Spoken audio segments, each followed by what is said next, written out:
Makassar Bicara kami lanjutkan kembali pemirsa dan pendengar. Saya kembali berbincang bersama dengan anggota DPRD Kota Makassar, Pak Andi Pahlevi. Baik Pak Andi, terkait dengan pelayanan publik yang langsung ke lurah begitu. Beberapa waktu terakhir ini ada sedikit polemik begitu yang terjadi terkait dengan pemilu raya RT RW. Anggota Dewan sendiri melihat ini seperti apa Pak? Ya, jadi memang RT RW sebenarnya yang mereka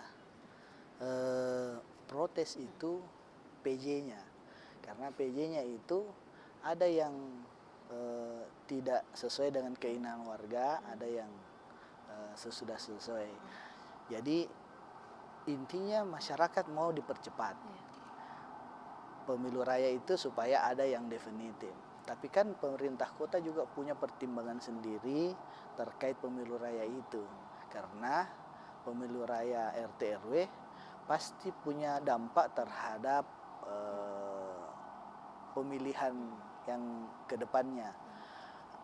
Dampaknya terhadap pil caleg pasti ada, dampaknya terhadap pil pres juga pasti ada, dan lain-lain. Jadi mungkin pemerintah kota masih menimbang plus minusnya, dipercepat seperti apa, kalau ditunda sampai 2024 itu seperti apa. Apakah kemudian Pak pelayanan publik di birokrasi terkait dengan pemunduran jadwal pemilu raya ini apakah tidak terganggu atau berpengaruh begitu Pak? Nah, makanya terakhir informasi yang kami terima, Pak Wali Kota lagi mengevaluasi PJ RT RW ini yang tidak maksimal terhadap pelayanan publik diganti.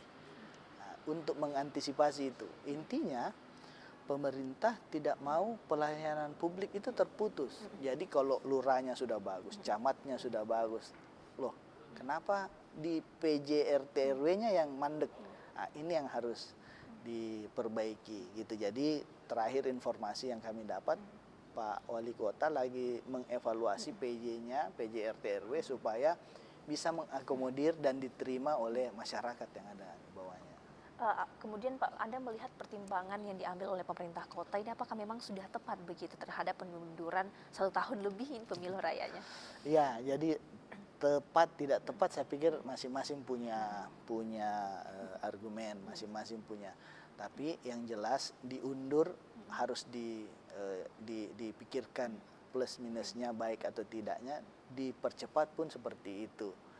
Harus dipikirkan baik-baik karena jangan sampai pengunduran itu berdampak terhadap pelayanan publik yang selama ini sudah mulai bagus dan kita berusaha untuk bagaimana menjadi lebih bagus. Tapi kalau memang itu tidak berdampak dan tidak mengganggu pelayanan publik, saya pikir ya tidak ada masalah gitu. Cuman memang keinginan warga untuk dipercepat supaya ada definitif.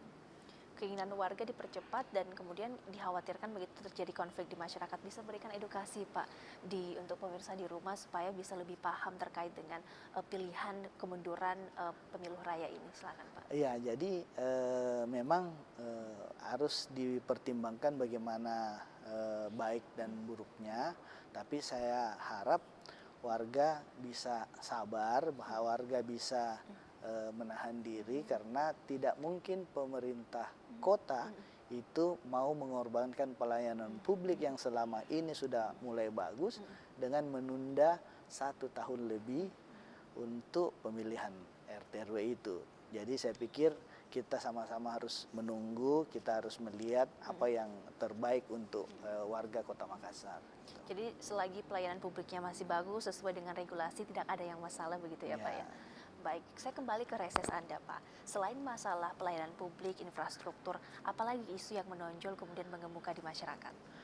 Nah, khususnya di dapil saya kan terkenal dengan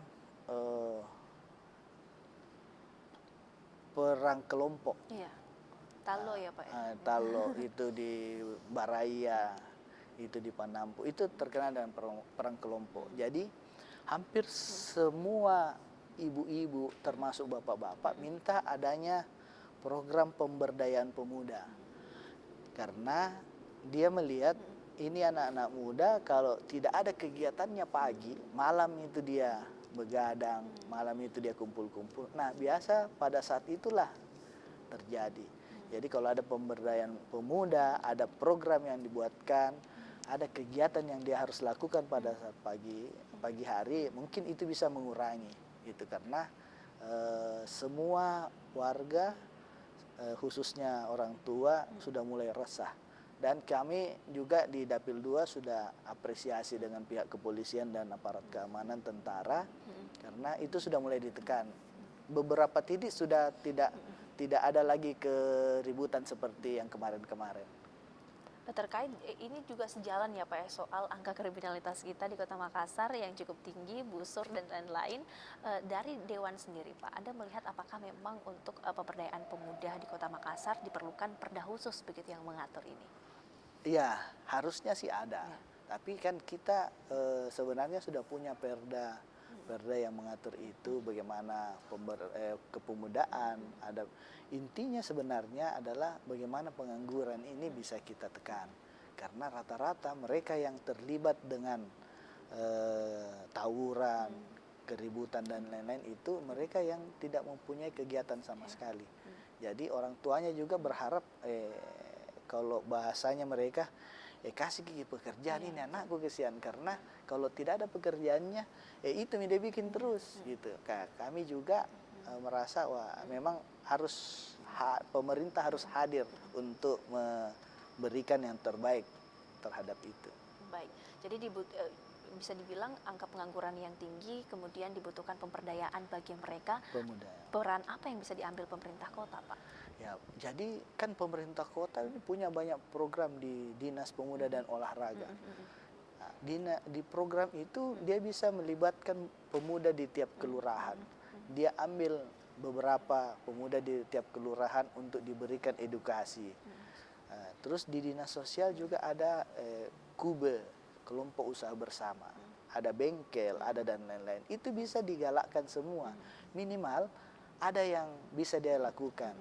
Cuman memang persoalannya setelah diberikan pelatihan, diberikan keterampilan, skill, satu yang menjadi kendalanya mereka permodalan. Nah, dia sudah tahu caranya buka bengkel, tapi modalnya yang tidak ada. Ini yang harus mungkin pemerintah kota harus pikirkan, bagaimana setelah memberikan keterampilan, setelah memberikan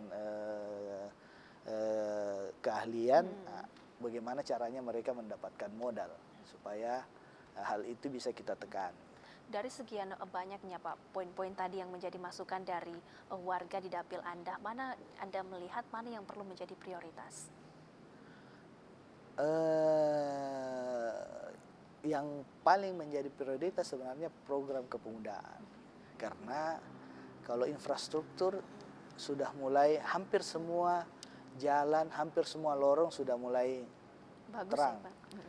Karena lampu jalannya hampir sekarang semua lorong sudah bagus, dia punya paving block, sudah mulai juga. Memang kalau hujan banjir tapi cepat juga surut. Nah, sekarang yang harus kita benahi yang menjadi poin pentingnya bagaimana pemberdayaan pemuda ini. Kita tahu di daerah utara itu kalau sudah mulai masuk musim Ramadan itu pasti marak terjadi keributan, perang kelompok dan lain-lain. Nah, ini yang harus diantisipasi karena itu seperti menjadi tren tahunan. Nah, ini yang harus kita melalui pemerintah kota mungkin bisa memberikan edukasi, program dan lain-lain. Jadi harapkan memang SDM kita itu juga bisa berpengaruh kepada banyak sektor begitu ya Pak ya. Baik, kita akan lanjutkan lebih jauh pemirsa dan pendengar perbincangannya. Kami akan lanjutkan usai jeda berikut ini.